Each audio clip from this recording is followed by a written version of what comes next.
Halo, hai. Assalamualaikum warahmatullahi wabarakatuh. Jumpa kembali dengan saya dalam kelas Maya. Kali ini saya akan membahas sedikit tentang bagaimana sih cara menentukan atau mencari rumus Pitagoras itu. Bagaimana berlakunya. Materi ini adalah khusus untuk kelas 8 ya, diberikan di kelas 8. Tetapi tidak menutup kemungkinan untuk kelas 7 juga bisa mempelajarinya. Materi ini sangat penting ya. Jadi menemukan rumus Pitagoras ini materi sangat penting. Ini akan digunakan nanti sampai kalian SMA, bahkan sampai di perguruan tinggi pun masih dipakai ya. Jadi tolong dipelajari dengan baik materi ini, dipahami ya. Jangan sampai masih belum paham. Oke, let's go. Cara kerjanya. Di sini intinya adalah menghitung luas bangun yang diberikan.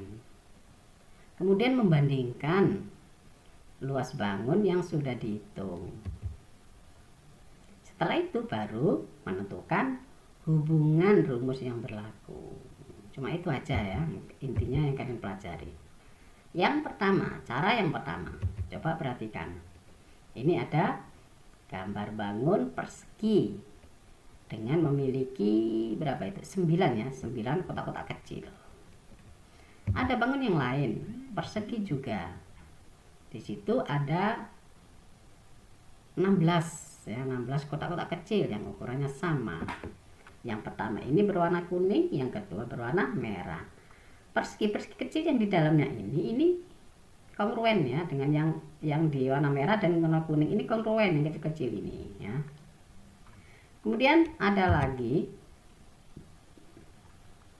sama, ini juga sebuah persegi yang terdiri dari berapa ini? 25 bangun ya kecil yang dikumpulkan dengan masing-masing persegi kecilnya ini juga kongruen dengan warna kuning maupun yang warna merah, warna hijau. Ini kotak kecil-kecilnya ini semuanya kongruen ya. Oke. Dari sini, dari 3 bangun warna merah, kuning, dan hijau ini, di tengah-tengahnya ini terbentuk satu bangun yang baru ya. Ini bangun baru, ini namanya bangun segitiga. Dan di sini posisinya siku-siku di titik A ini. Ini dia siku-siku. Sekarang perhatikan bangun yang warna kuning. Bangun warna kuning ini terdiri dari 9 kotak kecil. Jadi luas bangun kuning adalah 9 satuan luas ya. Jadi luasnya ini 9 satuan luas. 9 satuan luas ini, angka 9-nya bisa disederhanakan menjadi 3 pangkat 2. Bisa kan? Ya, 9. Berikutnya perhatikan bangun yang warna merah ini. Ini terdiri dari 16 kotak-kotak kecil yang kongruen ya. Sehingga bisa dikatakan luas bangun merah ini adalah 16 satuan luas. Ya. Angka 16 ini kalau disederhanakan diubah menjadi 4 pangkat 2. Bisa kan? Oke, berikutnya perhatikan bangun yang warna hijau. Kamu hitung ada berapa banyaknya kotak-kotak kecil ini. Ternyata kalau dihitung dia ada sebanyak 25 kotak kecil ya. Hitung ada 25. Jadi luas bangun yang warna hijau sama dengan 25 satuan luas. Sehingga angka 25 bisa disederhanakan menjadi 5 pangkat 2. Oke. Sekarang kamu hitung banyaknya kotak kuning ya, jika ditambah dengan banyaknya kotak merah, apakah sama dengan banyaknya kotak hijau? Tinggal hitung aja. Banyaknya kotak kuning berapa? 9. Ditambah kotak merahnya 16. Kalau dijumlahkan apakah sama dengan 25? Oh, sama ternyata ya. Jadi ini berlaku banyaknya kotak kuning ditambah banyaknya kotak merah sama dengan banyaknya kotak hijau. Artinya luas bangun kuning kalau ditambah dengan luas bangun merah, maka hasilnya akan sama dengan luas bangun hijau. Oke, bisa dipahami? Berikutnya, luas bangun kuning, karena ini persegi, maka menghitung luasnya adalah sisi kali sisi. Jadi sisi kuning kali sisi kuning. Berikutnya yang bangun merah, luasnya juga sisi merah dikali sisi merah. Kalau bangun hijau, luasnya berarti sisi hijau dikali sisi hijau. Berarti sisi kuning ini kan panjangnya sisinya kan AC. Berarti sisi kuning kali sisi kuning berarti AC kali AC. Demikian juga sisi merah adalah AB. Berarti sisi merahnya menjadi AB kali AB. Demikian juga untuk sisi hijau BC. Ya, berarti BC dikali BC. AC dikali AC sama dengan AC pangkat 2. AB kali AB sama dengan AB pangkat 2. BC kali BC juga sama dengan BC pangkat 2. Jadi inilah yang kita temukan dari cara nomor 1. Kesimpulannya apa? Dari gambar ini, ya, gambar yang kita punya ini, perhatikan segitiga yang berada di antara ketiga benda itu. Nah, bagaimana keberlakuan dari segitiga itu? Segitiga ini saya perbesar ya biar kelihatan lebih jelas. Segitiganya namanya segitiga ABC dengan siku-siku di titik A. Maka berlaku yang pertama. Ini adalah berlaku dari yang kita temukan tadi ya di slide sebelumnya ya. Bahwa AC kuadrat sama dengan AB kuadrat sama dengan AC kuadrat ditambah AB kuadrat sama dengan BC kuadrat. Perhatikan di sini. AC kuadrat ditambah AB kuadrat sama dengan BC kuadrat. Atau bisa kita tuliskan bahwa sisi AC ini adalah sisi B kecil ya. Sisi B kecil. Kemudian sisi AB ini adalah sisi C kecil. Dan sisi BC adalah sisi A kecil. Kenapa bisa seperti itu? Bahwa sisi yang dihadap oleh sudut itu boleh memberi nama sesuai dengan sudutnya, tetapi menggunakan huruf kecil ya. Kalau lambang titik sudut ini lambangnya adalah huruf besar atau huruf kapital. Jadi kalau sudut B menghadap ke sisi ini, berarti sisi ini panjangnya adalah B kecil. Sudut A menghadap ke sisi BC, berarti ini adalah A kecil. Demikian juga yang sudut C menghadap ke AB, berarti AB adalah C kecil. Itu cara atau aturan pemberian nama dari sisi ya. Sehingga yang nomor 1 ini AC kuadrat tambah AB kuadrat sama dengan BC kuadrat bisa dituliskan lebih singkat menjadi B kuadrat ditambah C kuadrat sama dengan A kuadrat. Itu berlakunya yang pertama. Kalau rumus ini kita rubah menjadi seperti ini ya. Jadi BC kuadrat dikurangi AB kuadrat sama dengan AC kuadrat, atau bisa dituliskan A kuadrat dikurangi C kuadrat sama dengan B kuadrat. Ciri-cirinya supaya kalian bisa menghafal dan mengingat ya. Ciri-cirinya, jika segitiga itu siku-sikunya di titik apa? Di titik apa itu kuncinya ya? Siku-sikunya di mana? Kalau ini kebetulan siku-sikunya di titik A. Maka sisi yang dihadap oleh sudut siku-siku ini adalah namanya sisi yang terpanjang. Ada yang menyebutnya sisi miring. Ada yang menyebutnya hipotenusa. Ya. Inilah sebagai pusat perhatian kita. Jadi ini kuncinya. Jadi kuncinya adalah ini. Ini adalah sisi hipotenusa ya. Untuk mencari rumusnya, ya, mencari rumusnya. Kalau yang dicari adalah hipotenusa, maka caranya ditambah. Itu seperti yang nomor 1 ya. Kalau BC kuadrat sama dengan AC kuadrat ditambah AB kuadrat. Nah, kalau mencari BC mesti ditambah. Kalau yang dicari itu selain BC, jadi selain hipotenusa, maka caranya dikurangi. Itu kuncinya ya. Supaya kalian lebih mudah dalam menghafalkan rumus Pitagoras ini. Jadi ini namanya rumus Pitagoras. Kemudian kalau ngurangi, berarti yang dicari kan bukan BC kan, misalkan yang dicari AC. Berarti yang panjang kuadrat dikurangi sisi yang satunya. Nah, seperti yang ini. Kalau mencari AC kuadrat, berarti BC kuadrat dikurangi AB kuadrat. Atau kalau mencari sisi B kuadrat sama dengan A kuadrat dikurangi C kuadrat.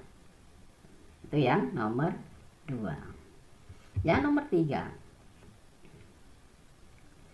kalau mencari AB kuadrat ya, ini juga dikurangi ya. Nguranginya selalu dari yang terpanjang atau hipotenusa. Jadi hipotenusa kuadrat dikurangi sisi yang satunya sama dengan sisi yang ditanyakan.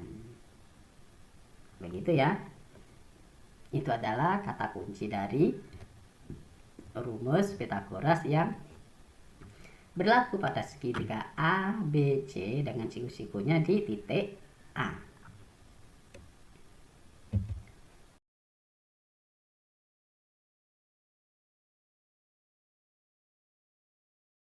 Sekarang bagaimana cara yang kedua? Perhatikan segitiga ABC itu. Ya, ABC. Ini juga segitiga ABC. Ini juga segitiga ABC yang masih kongruen ya, segitiga ABC-nya kongruen. Ini juga segitiga ABC yang kongruen. Jadi ini ada 4 buah segitiga ABC warna biru muda ini. Ini semuanya adalah kongruen. Jika disusun seperti ini, maka membentuk bangun persegi ya. Kenapa persegi? Lihat sisinya A tambah B ya kan, ini juga A tambah B, A tambah B, A tambah B, semua sisinya kan sama panjangnya, berarti ini sebuah persegi. Demikian juga yang di tengahnya ini, dilihat ini ternyata sisinya C, C, C, C, berarti semua sisinya sama, berarti ini juga sebuah persegi dengan sudutnya ini siku-siku ya, ini sudutnya sudah pasti siku-siku. Oke, sekarang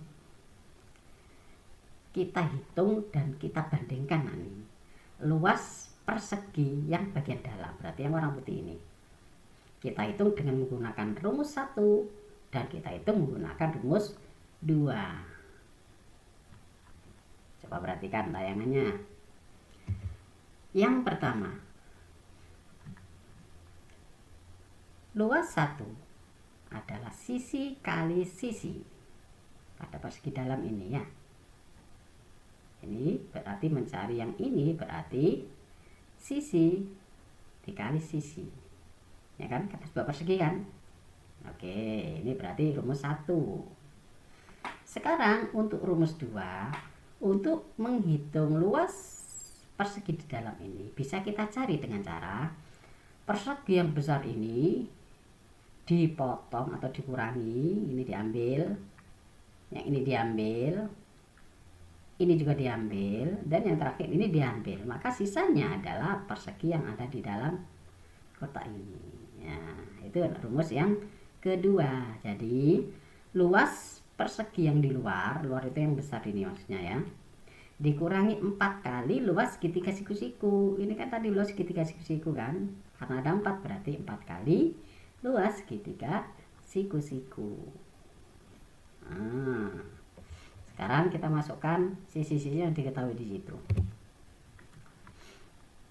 Yang pertama, sisi kali sisi segitiga dalam. Sisinya C kan? Ini C, berarti sisinya C kali C. Sama dengan ini luas persegi yang di luar. Ingat yang di luar maksudnya yang besar ini. Ini adalah persegi dengan sisi A tambah B. Ya. Nah, karena persegi rumusnya kan sisi kali sisi, berarti A tambah B dikali A tambah B. Nih ya, ini adalah rumus untuk luas persegi yang ada di luar, dikurangi 4 kali luas segitiga ini. Segitiga ini ada segitiga siku-siku, di mana siku-sikunya di sini. Berarti kalau mencari luas segitiga, berarti ini sebagai alas, ini sebagai tinggi. Jadi alas dan tinggi adalah dua sisi yang berdekatan dan membentuk sudut siku-siku. Kalau pakai segitiga ini ya sama, ini sebagai alas, ini sebagai tinggi. Pakai ini ya sama, ini sebagai alas, ini sebagai tinggi. Terserah, sini sama saja ya. Jadi 4 dikali setengah sama dengan 2. Alasnya adalah A, tingginya adalah B. Yang ini ya. Kemudian ini dikalikan seperti biasa. Masih ingat cara mengalikannya? Kalau mengalihkan langsung berarti depan kali depan A pangkat 2, depan kali belakang AB, kemudian yang belakang ini kalikan depan AB, yang belakang kali belakang B pangkat 2. Inilah hasil perkaliannya. Oke, ternyata ini yang sama kan, AB tambah AB berarti menjadi 2 AB. Yang ini kalau dikalikan semua menjadi 2 AB. Oke, sekarang ini ada 2 AB, ada min 2 AB, berarti ini bisa dicoret kan, hilang, sehingga hasilnya tinggal C pangkat 2 sama dengan A pangkat 2 ditambah B pangkat 2.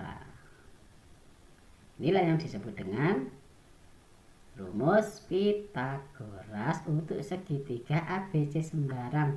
Boleh pilih yang ini, boleh pilih yang seperti ini, boleh yang begini, boleh yang begitu. Jadi segitiga ABC ini berlaku untuk rumus yang di samping ini. Oke, sekarang saya ambil satu saja segitiganya, ya segitiga yang ini ya, posisinya sama persis kan. Oke, jadi pada segitiga itu berlaku yang pertama, C pangkat 2 sama dengan A pangkat 2 tambah B pangkat 2, itu dari rumus ini ya, rumus ini. Atau kalau ingin dirubah, nah kembali lagi ke seperti yang cara satu ya, cara mengingat rumusnya. Dilihat segitiga ini sudut siku-sikunya ya, berarti sisi yang dihadap oleh sudut ini, berarti sisi C ini adalah sisi yang terpanjang, atau nama lainnya sisi miring, atau nama lainnya juga sisi hipotenusa. Ini adalah kuncinya. Kalau mencari C berarti mesti ditambah. Nah ini kan, mencari C berarti ini ditambah. Kalau mencari yang bukan C, misalkan mencari A, berarti nanti C dikurangi B. Nah, kalau yang dicari bukan sisi terpanjang mesti dikurang. Nah ini kan, kalau mencari A berarti mesti C dikurangi. Oke, bisa diikuti ya. Jadi A pangkat 2 sama dengan C pangkat 2 dikurangi B pangkat 2. Ini sama ini ya. Atau bisa juga kalau mencari B pangkat 2, bisa nebak kalau mencari B pangkat 2 berarti C pangkat 2 dikurangi A pangkat 2. Jadi dalam satu segitiga siku-siku seperti ini berlaku 3 rumus ini selalu ya. Oke, untuk yang cara 2 bisa diikuti. Mantap.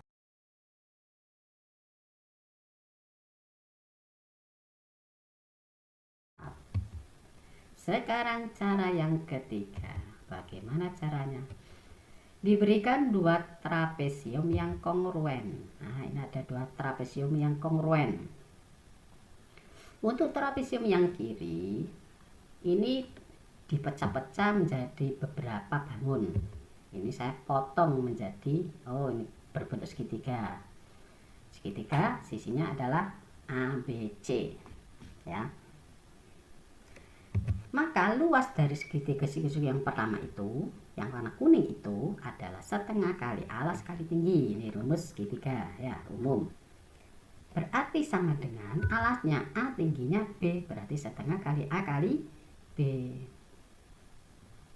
Kemudian saya potong lagi menjadi bangun seperti itu juga sisinya A, B, C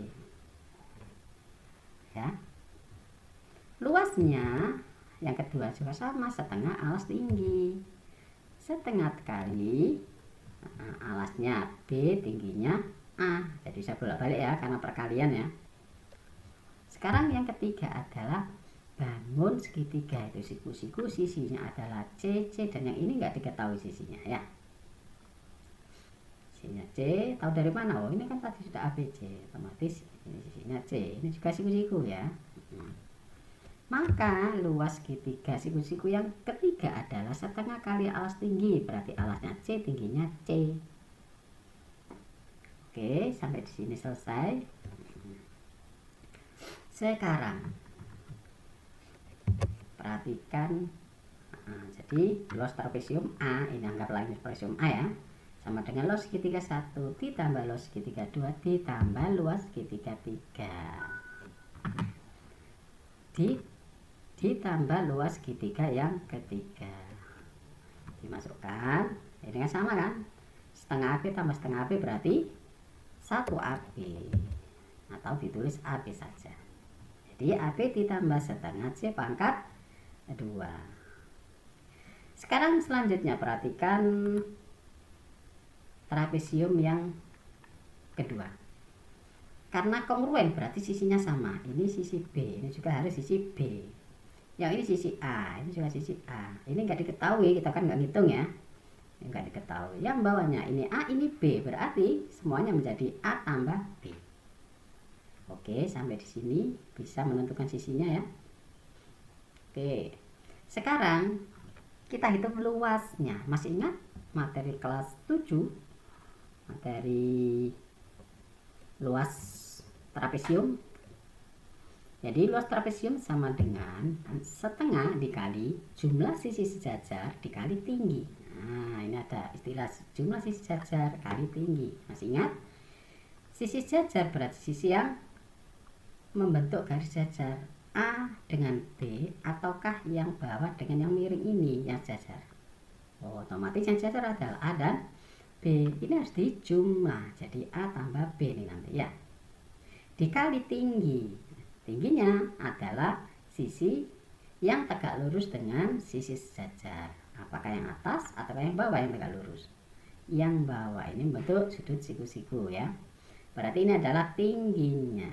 Sehingga kalau dimasukkan menjadi setengah kali jumlah sisi sejajar berarti A tambah B, dikali tingginya adalah A tambah B juga.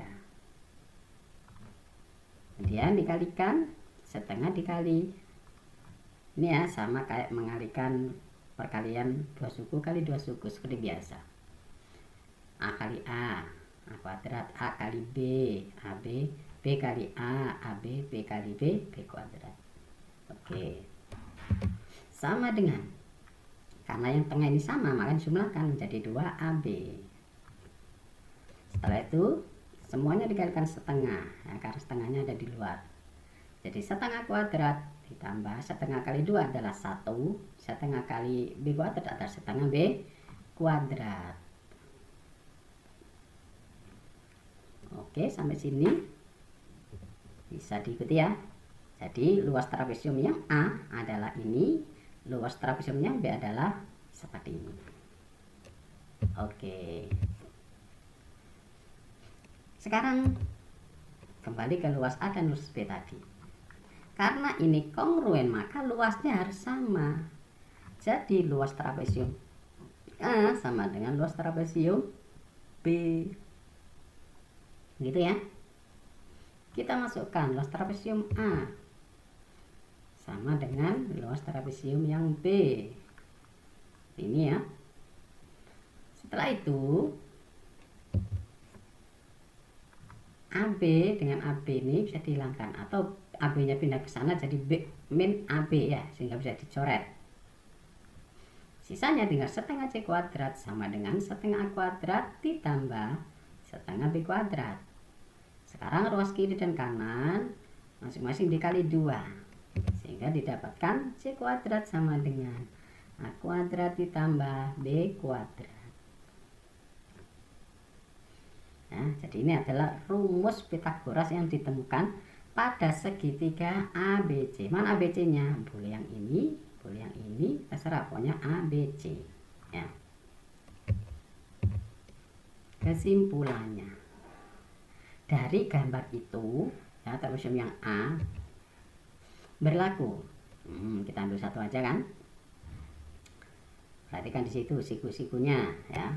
Siku-sikunya di sini, berarti C ini adalah sebagai sisi miringnya atau sisi yang terpanjang atau hipotenusa. Maka berlaku yang pertama, C kuadrat sama dengan A kuadrat tambah B kuadrat. Yang kedua, A kuadrat sama dengan C kuadrat min B kuadrat. Dan yang ketiga, B kuadrat sama dengan C kuadrat dikurangi A kuadrat. Ya, jadi patokannya atau kata kuncinya adalah sisi miringnya atau hipotenusa atau sisi yang terpanjang. Kalau ini dicari, jadi C kuadrat sama dengan ditambah. Kalau mencari yang bukan terpanjang, maka dikurang. Itu kan kuncinya ya. Ini terpanjang, maka caranya ditambah. Bukan terpanjang, caranya mesti dikurang. Nah, kalau ngurangi, biar nggak negatif kan mesti yang terpanjang dikurangi sisi yang pendek. Nah, seperti itu ya logikanya. Oke, kesimpulan secara keseluruhan. Kesimpulannya, bagaimana? Pada setiap segitiga siku-siku, ingat siku-siku, kalau nggak siku-siku nggak berlaku ya. Jadi pada setiap segitiga siku-siku, itu gambarnya segitiga siku-siku, berlaku. Saya ulangi lagi, kalau ini sudutnya A, maka sisi A nya yang dihadap oleh sudut ya. Kalau ini titik sudut B, berarti ini sisi B. Titik sudut C, berarti ini adalah sisi C ya, biar nggak lupa. Maka berlaku yang pertama, A kuadrat sama dengan B kuadrat ditambah C kuadrat. Ingat, ini adalah sisi yang terpanjang atau hipotenusa. Berarti mencari terpanjang pasti dijumlahkan. Masalah lambang ABC itu tergantung gambarnya ya. Kuncinya adalah sisi terpanjang sama dengan jumlah. Atau B kuadrat, berarti yang bukan terpanjang kan, mesti dikurangi. Jadi A kuadrat dikurangi C kuadrat. Tuh. Atau kalau C kuadrat berarti yang terpanjang kuadrat dikurangi sisi yang satunya kuadrat. Oke, jadi itu kesimpulan dari segitiga siku-siku. Rumus Pitagorasnya seperti itu. Bisa difahami, bisa diikuti ya. Oke,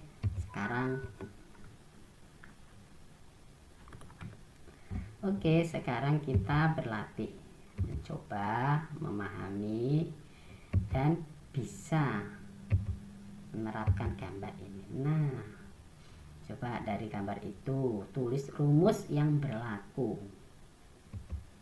Gambar yang keduanya, tulis rumus yang berlaku. Ini gambar yang ketiga. Nah, masalah huruf-huruf penggantinya itu terserah ya, bisa digunakan seperti ini. Yang penting kalau konsepnya kalian sudah memahami, sudah bisa mengerti maksudnya, hurufnya diganti apapun nggak akan ada masalah. Saya yakin kalian semua bisa memahaminya, bisa menerapkan dengan baik ya. Jadi ditulis soalnya. Oke, mungkin itu saja apa yang bisa saya sampaikan pada kesempatan kali ini. Semoga bermanfaat pada kalian. Tetap rajin belajar, tetap semangat, tetap berusaha dan berdoa. Semoga cita-cita kalian tersampaikan, terwujud dengan baik. Amin ya robbal alamin. Saya akhiri. Assalamualaikum warahmatullahi wabarakatuh.